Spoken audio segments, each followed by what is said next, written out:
Bonjour à tous et à toutes. Nous continuons notre découverte des psaumes avec aujourd'hui le psaume 139. Encore un psaume attribué à David. Un très beau psaume, vous allez le voir, et toujours en m'appuyant sur les commentaires des pasteurs Maillot et Lelièvre et du père Vesco. Donc je vous invite à lire ce psaume 139 ou 138 dans la numérotation catholique. Alors c'est pour moi certainement l'un des plus beaux psaumes de confiance de notre psautier, avec quelques formules très poétiques sur lesquelles nous nous arrêterons chemin faisant. Attribué à David dans le texte massorétique et la Septante, ce psaume porte dans d'autres versions le titre de Zacharie durant la dispersion. La méditation du psalmiste commence sur le ton de la réflexion personnelle, c'est le début. Elle se poursuit par une méditation plaintive, puis une action de grâce admirative devant le geste créateur de Dieu lors de la naissance humaine. Cela déclenche une adoration, suivie d'une imprécation contre les ennemis, et sa conclusion est une demande. C'est une belle construction qui est celle de ce psaume en deux diptyques, en forme de chiasme. Vous savez, comme ces taches d'encre qu'on fait quand on plie en deux, des versets 1 à 18 et 19 à 24. Dans le premier, on trouve les ténèbres, la nuit, la lumière, et c'est le cœur du chiasme. Dans le second, le psalmiste se dissocie de toute idole. Les mots Yahvé, scruter, connaître, se dresser, chemin, font une inclusion dans l'ensemble du poème, ça nous en donne le thème général. On peut encore relever de multiples oppositions qui forment des contrastes, par exemple demeurer, se dresser, la marche, le repos, arrière, avant, etc., les cieux, le shéol. Le psalmiste vit l'expérience de l'hostilité des impies. Alors est-ce un psaume d'accusé, un psaume royal, un psaume lié à un rituel d'ordalie, on ne le sait pas. Ce psaume pose de nombreux problèmes de traduction car il regorge de mots rarement employés. C'est ce qui fait aussi qu'il est si beau, sa forme poétique, même s'il existe une grande correspondance avec le vocabulaire du livre de Job. Au début comme à la fin du psaume, le psalmiste reconnaît que le regard de Dieu est sans cesse posé sur lui. Dès le premier verset, deux verbes caractérisent ce regard. Il scrute et il connaît, et nous les retrouvons au verset 23. Ailleurs, dans le Premier Testament, scruter, c'est explorer une ville ou un pays. Il suppose donc une enquête minutieuse. Il s'agit de jauger, d'estimer. Chez Job, c'est même une investigation légale pour un procès. Et tu me connais. Ce verbe est un des mots-clés du psaume. La connaissance est affective, lucide. C'est une connaissance qui s'est distinguée et appréciée. Ici, elle équivaut à une reconnaissance d'innocence totale. Dieu le sait, le psalmiste n'est pas coupable. Le toi est emphatique. Toi seul connais tout ce que je fais.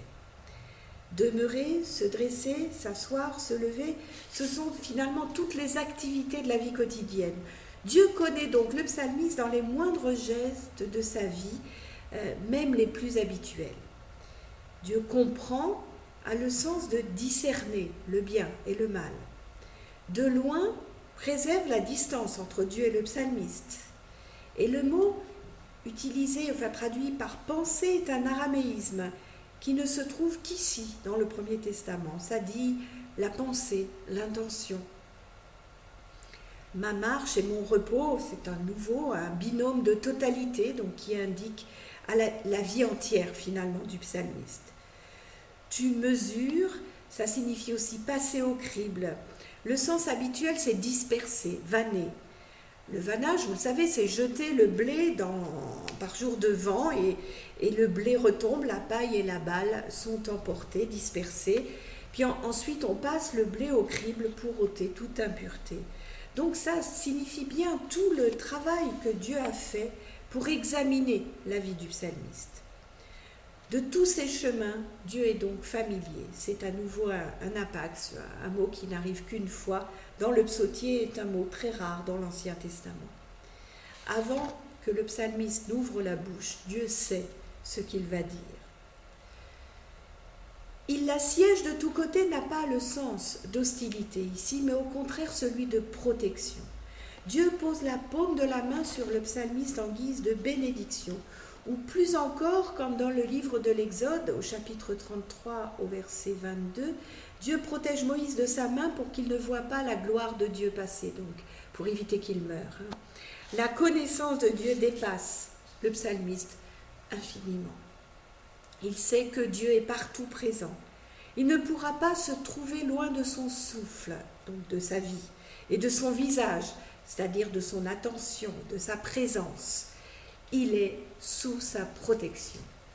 Même au Shéol, Dieu est présent. Dans d'autres psaumes, au contraire, le Shéol, c'est le lieu où l'on est définitivement privé de Dieu. Dans le livre d'Amos, au chapitre 9, versets 2 à 4, il est dit que nul ne peut échapper au châtiment divin. Mais ici, c'est la protection de Dieu qui va jusqu'au Shéol. L'aube est personnifiée. Elle est supposée avoir des ailes pour se déplacer chaque matin. Ou bien est-ce le psalmiste qui a des ailes? C'est ce que disent la Septante et un autre manuscrit. Quoi qu'il en soit, sur les ailes de l'aurore ou du couchant, ou bien avec les ciels propres, aussi haut ou loin, à l'est comme à l'ouest, c'est-à-dire aux extrémités du monde, c'est là qu'ira le psalmiste. Et là encore, Dieu sera là. Si la ténèbre couvre ou écrase le psalmiste, impossible. Les pires ténèbres ne sont pas pour Dieu différentes de la lumière. La nuit n'est donc pas non plus un lieu dont Dieu serait absent. Il peut donc transformer la pire épreuve en source de bénédiction. Voilà une belle espérance pour notre monde blessé et pour toutes les familles qui en ce moment même se trouvent dans le deuil ou dans l'angoisse pour leur avenir. L'omniscience de Dieu s'étend à ce qu'il y a de plus mystérieux dans l'homme, sa création et sa formation dans le sein maternel. Tu as acquis mes reins. Ce verbe signifie acquérir par rachat, comme Israël lors de la sortie d'Égypte. Ici, il est associé à la naissance. On peut penser à Genèse 4 où il est dit qu'Ève a acquis un homme grâce à Dieu. C'est son fils, Caïn. Le psalmiste reconnaît que Dieu a acquis ses reins, les reins sont le siège de la conscience morale. C'est l'organe le plus sensible de la perception de la culpabilité. Si Dieu crée les reins du psalmiste, il sait parfaitement ce qu'il y a dans ses reins. Dieu est donc la conscience du psalmiste. Belle image aussi du tissage pour désigner la formation du fœtus humain, comme chez Job. Ça dit le travail minutieux que Dieu a effectué dans le ventre de la mère, mais aussi il est question de broderie, comme les broderies du temple par exemple. C'est-à-dire que c'est une œuvre merveilleuse. Le psalmiste se voit donc comme une œuvre merveilleuse de Dieu. Nous sommes une œuvre merveilleuse de Dieu. Nous pouvons donc, comme le psalmiste, rendre grâce et nous extasier. Les eaux ne peuvent pas être cachées de Dieu qui œuvre dans le secret. À noter que la formation de l'embryon se fait dans les profondeurs de la terre. Le terme embryon, golem, ne se trouve qu'ici, dans le Premier Testament. Ça signifie ce qui n'est pas encore achevé. Avant que le psalmiste n'existe, ses jours étaient déjà modelés et comptés par Dieu dans son livre. C'est le livre de vie où Dieu note toutes les actions des hommes et la durée de leur existence. Le nom des justes y est marqué, celui des impies en est retranché. Le psalmiste alors avoue son incompréhension des pensées de Dieu qu'il juge difficiles ou bien précieuses. Ce sont les deux significations possibles pour le mot employé. Les deux sens peuvent d'ailleurs s'entendre simultanément, à la fois difficiles à saisir, mais précieuses puisqu'elles le concernent. Ces pensées sont incalculables, plus que les grains de sable. Je me réveille, alors est-ce une allusion à la résurrection, ou bien au jugement attendu au matin après l'heure d'Ali, ou encore un réveil après une vision. Le psalmiste tient à préciser qu'il reste avec Dieu, qu'il dorme ou qu'il soit éveillé. Viennent alors ces fameuses imprécations. Elles manifestent la totale incompatibilité entre Dieu et le mal. Le mal n'est pas compris comme une notion abstraite. Elle est personnifiée par les impies. Et ceci, c'est à méditer. Le mal n'est jamais abstrait. Il est toujours le fait de quelqu'un. Et en ce sens, il est donc possible à contrer. Et déjà en soi-même. Ça nous attire notre attention sur la responsabilité individuelle. Les impies sont les ennemis à la fois de Dieu et du psalmiste. Le psalmiste se doit de haïr ceux qui haïssent Dieu.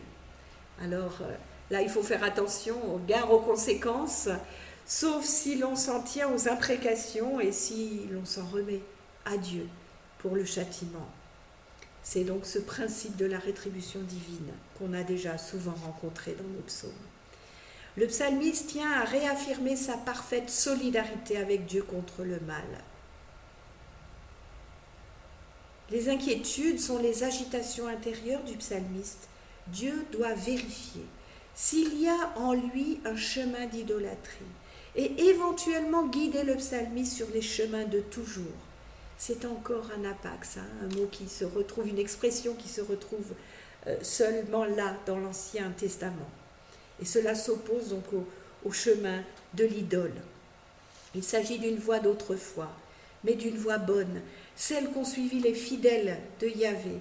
Une voie conduit aux idoles ou aux peines, l'autre conduit vers Dieu et le bonheur. Et le psalmiste a choisi. Ainsi, on peut dire que s'il hait les impies d'une haine parfaite, c'est parce qu'il veut aimer Dieu d'un amour sans limite. C'est à la fois magnifique et bien sûr dangereux selon les formes que cela peut prendre. On connaît trop bien les difficultés que cela peut poser et les extrémités auxquelles ça peut conduire. Mais en tout cas, ce psaume est par excellence celui de l'espérance intime de l'action divine. Dieu n'est pas pour le psalmiste une connaissance intellectuelle, mais une réalité de l'existence quotidienne. Il vit de cette présence divine qu'il juge merveilleuse. Dieu le guide comme un berger et le protège de sa droite. C'est ce que je vous souhaite à tous, ce que je nous souhaite à tous. Belle journée à vous, sous la main de Dieu.